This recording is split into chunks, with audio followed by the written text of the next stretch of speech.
Hello everyone, and welcome to my Bold and Beautiful Gossips 24 channel. I hope everyone is having a wonderful day. Before we begin, please hit the subscribe button and give this video a thumbs up.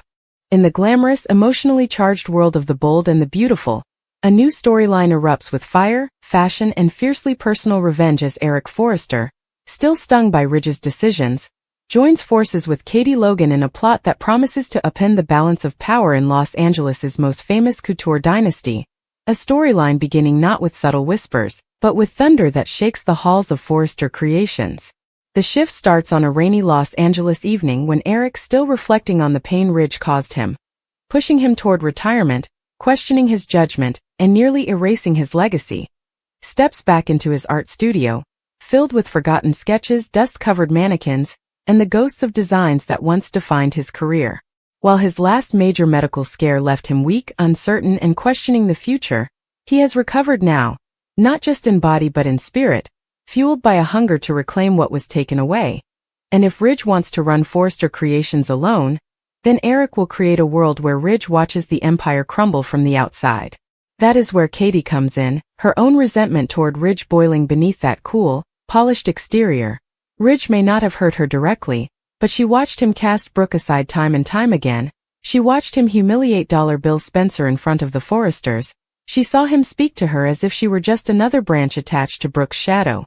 And now, finally, Katie finds herself standing beside Eric, not just cheering him on, but helping him create something she has dreamed about secretly for years, her own fashion house, a brand that reflects elegance, truth, and emotional strength. Something Ridge has always underestimated in her.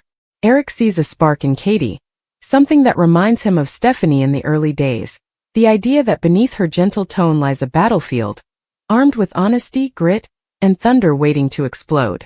So the two of them sit across a long mahogany table inside Eric's mansion, away from cameras and family voices, and Eric spreads out sketches from a box that had not been opened in over 15 years. Experimental designs Stephanie once dismissed because they were too modern, too daring, too rebellious. But now Eric realizes that rebellion is exactly what he needs, something powerful enough to tear attention away from Ridge's runway domination. Katie studies every page, her heart racing as she imagines what it feels like to no longer be the woman watching from the sidelines, but the woman who owns the spotlight. She touches the papers like living history, like lost treasure, like blueprints for the future. This storyline, thick with ambition and moral transformation, thrives on emotional honesty. For Katie, this is not just about revenge, it is about stepping into her own identity. She has spent years labeled as Bill's ex-wife, as Brooke's sister, as Will's mother. Now she wants the world to say, Katie Logan built empires. When Eric proposes that Katie become co-owner and public face of the new brand, she nearly gasps, because this is not a favor, not a polite offer. This is respect, the deepest respect she has ever felt from a Forrester man. But in true soap opera style, secrecy becomes gasoline. They agree that no one, not Ridge, not Brooke, not RJ, not Steffi, can know what they are planning. They begin renting a hidden studio in downtown LA, a warehouse drenched in natural lighting, tall brick walls echoing with history, a place where Eric can draw freely without the weight of family judgment.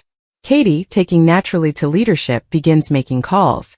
She contacts former Forrester Creations seamstresses who left because Ridge cut salaries, talented young artists who idolize Eric, and even international buyers who are silently desperate for a new American brand untouched by Forrester scandal. Meanwhile, the script shows Ridge unaware of what is forming beneath his feet. His ego blinds him, and he continues pushing RJ harder in the design room, barking that RJ must replace Eric emotionally and creatively. Ridge chooses not to notice RJ's trembling hands, his fear that he is disappointing both father and grandfather, and RJ begins to text Katie secretly, "Is Granddad okay?" But Katie lies, saying Eric is resting, protecting the new empire with layers of velvet deception. The drama spikes when Bill Spencer storms into Katie's office at Spencer Publications demanding a conversation about custody and family future, only to overhear fragments of her phone call with Eric. Phrases like launch schedule, runway location, and Ridge will never see this coming. Bill is stunned. Territorial instinct, jealousy, and a remnant of lingering love collide violently. Bill confronts her with those signature blazing eyes, asking if she has fallen for Eric romantically, but Katie stays calm, saying this is business, but also destiny. Bill scoffs, warning she is walking into war against a man who has 25 years of runway reputation behind him, reminding her that Ridge always wins. That night, Bill calls Brooke, and for the first time in months, Brooke shows worry for Eric. She wonders if Ridge has pushed their father too far. Brooke confronts Ridge in the design room with fierce Logan loyalty, telling him he treats Eric like dead history, like a broken relic. Ridge dismisses her. He says if Eric wants to be respected, he should act his age and stop dreaming. These dismissive words reach Eric through Brooke, who rushes to the mansion in tears, saying Ridge is losing his humanity. Eric listens quietly, fire building behind his calm eyes. That night he picks up a pencil and designs something that shocks even him. A gown Katie describes as a revolution made of silk, a symbol of rebirth, a dress shaped with architectural sharpness and sensual movement that Ridge could never imagine his father creating. Power begins shifting fast. Katie, in business meetings with attorneys and investors, is unstoppable. Her voice is confident, mature, feminine, dangerous. People finally see she isn't just Brooke's shadow. Eric names the new company Logan Forrester Couture, insisting Katie's name must stand beside his, forcing the world to acknowledge her genius. Ridge, hearing rumors that Eric has been drawing again, begins spiraling. He worries the fashion world will think he bullied his father out of relevance. Meanwhile, Carter Walton receives an unexpected visit from Katie late at night, a moment full of past romantic tension, where she asks if he will handle the legal paperwork for the new brand. Carter is shocked, torn between loyalty to Ridge and love for Katie, but ultimately seduced by the dream of seeing Eric regain his throne. Carter signs on. With him comes legal chaos. Patent protections, fabric rights, designer exclusivity contracts, things that will legally trap Ridge when he tries to ruin them later. The emotional core of the storyline rests with Eric realizing he owes Katie more than thanks. He owes her a chance at self-identity.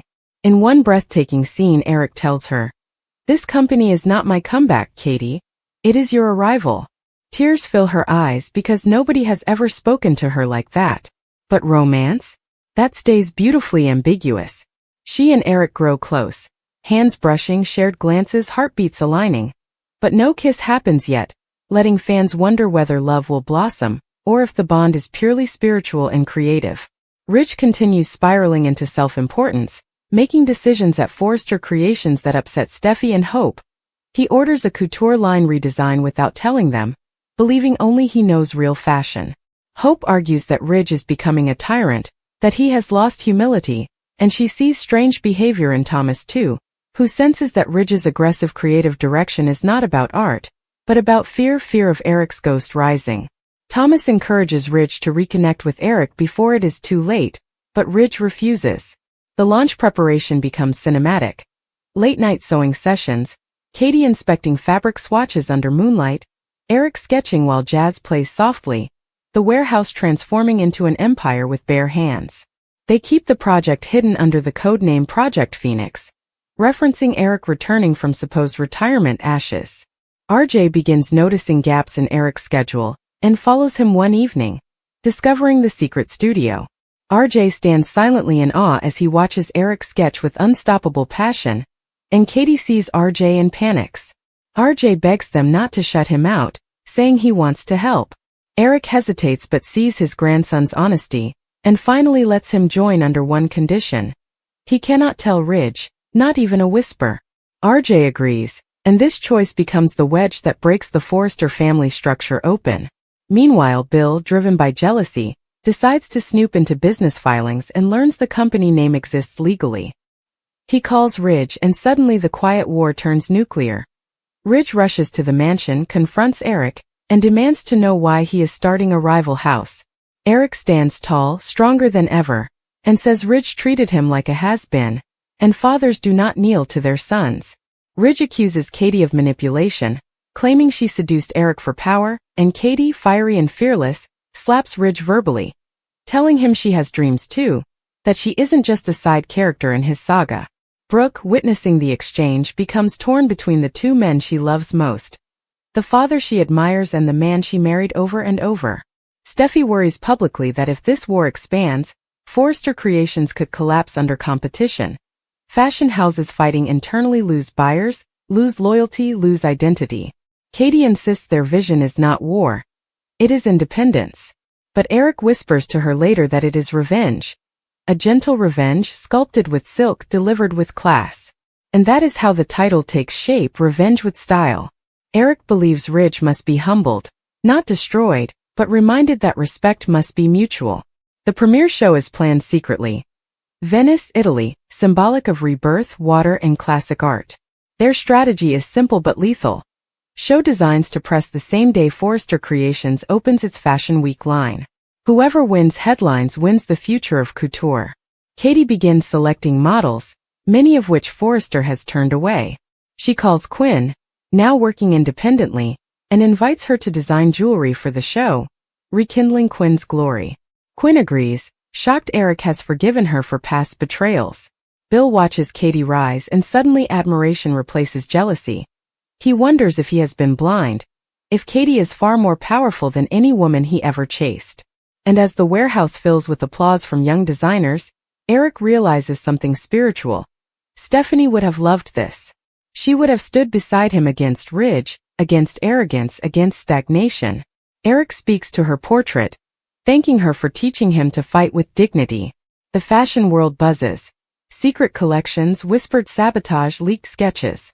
Ridge hires investigators trying to track designs, desperate to stop Eric. Steffi begs him to calm down, but Ridge is obsessed. He must be number one. He even lashes out at Thomas, telling him to forget Eric, calling him outdated. Thomas quits designing temporarily, disgusted with Ridge's attitude.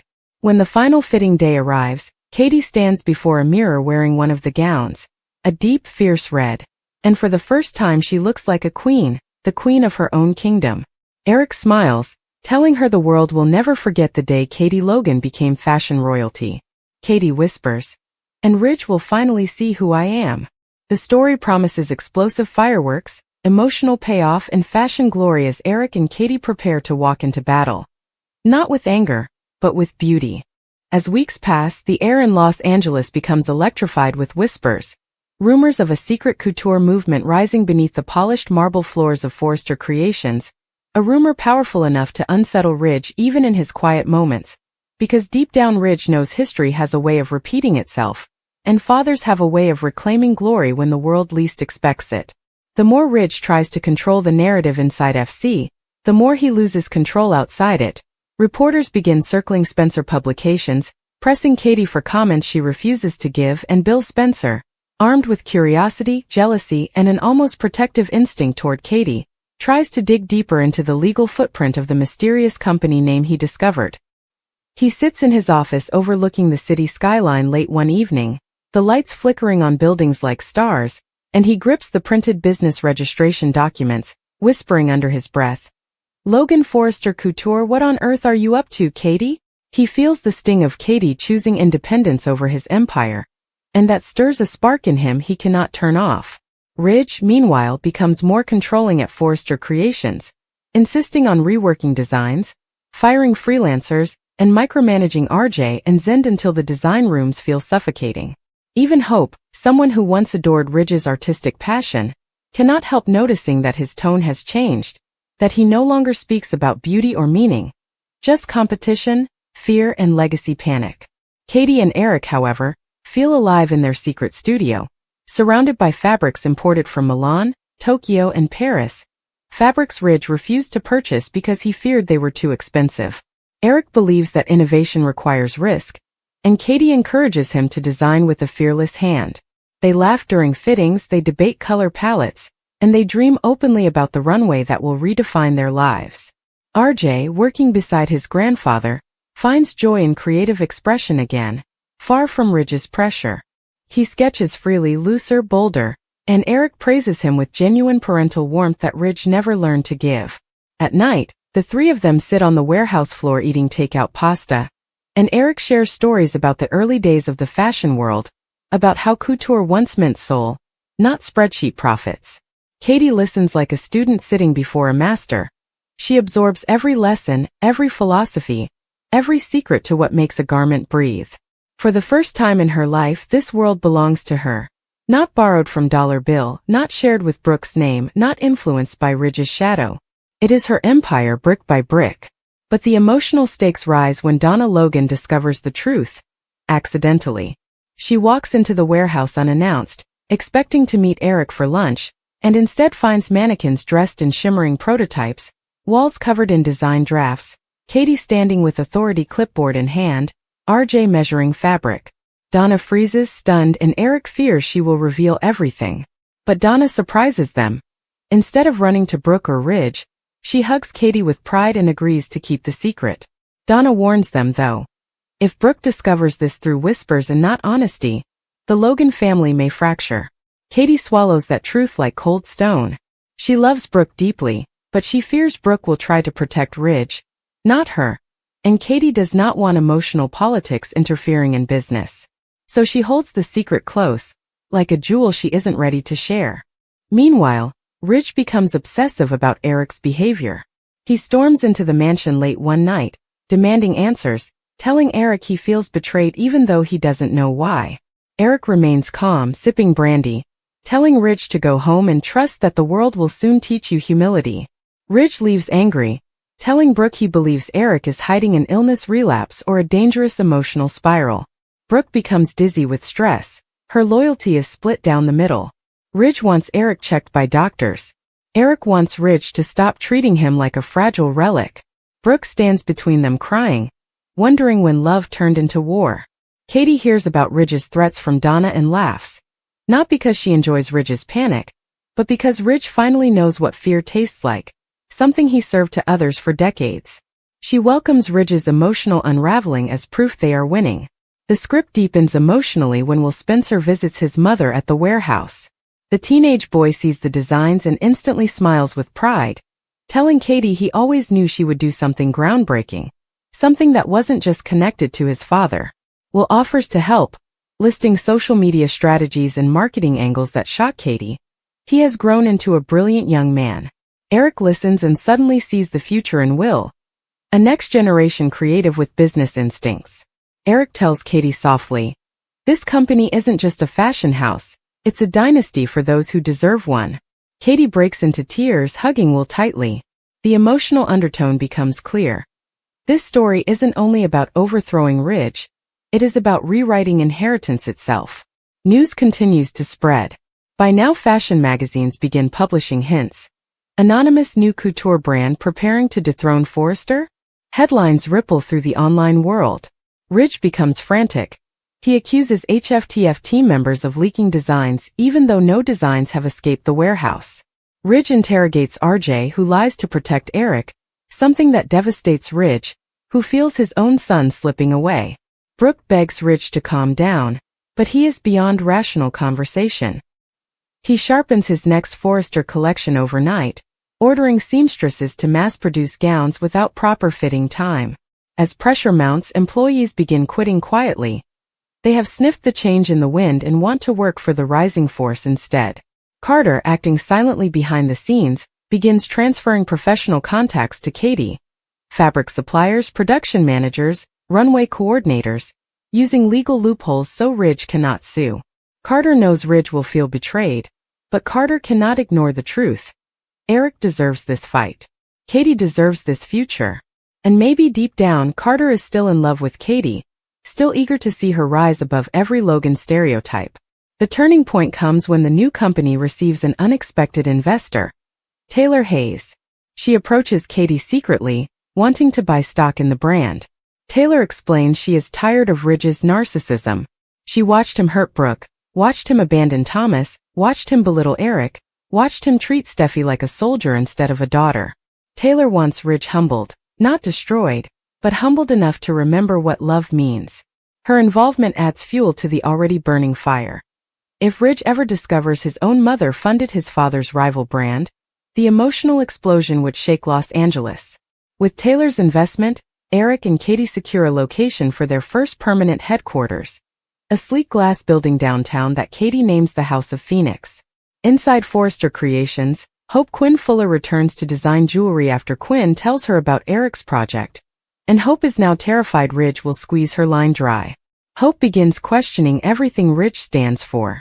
At night she whispers to Thomas that Eric deserves better, and Thomas nods, saying he always believed Ridge's ego would ruin the family. Ridge overhears and lashes out at Thomas, accusing him of betrayal. Thomas storms out, leaving Ridge alone among empty sketches, realizing everyone he loves is slipping through his fingers. It is agony for Ridge. He loves the fashion world more than oxygen, but he never imagined he would be fighting his father for relevance. Brooke, caught between father and husband, loses sleep and begins worrying she is losing both. She visits Eric privately, begging him to reconsider the rivalry. Eric hugs her, telling her he loves her more than she knows, but this time he must stand firm. Legacy requires courage. Brooke walks out crying as Eric closes the warehouse doors behind him. Meanwhile, Katie's transformation becomes thrilling. She develops confidence no one has ever seen in her before. She sharpens her voice in meetings, sculpts ideas with precision, and stands taller than she ever did at Spencer Publications. She begins wearing sleek black suits, hair pinned back, eyes fierce with determination. Ridge becomes obsessed with her next, accusing Katie of trying to destroy Brooke's family. Katie stands calmly in front of Ridge and tells him the truth to his face. "I am not destroying your family. I am saving Eric's soul." Ridge is speechless. Katie leaves him standing alone, destroyed by a truth he doesn't know how to challenge.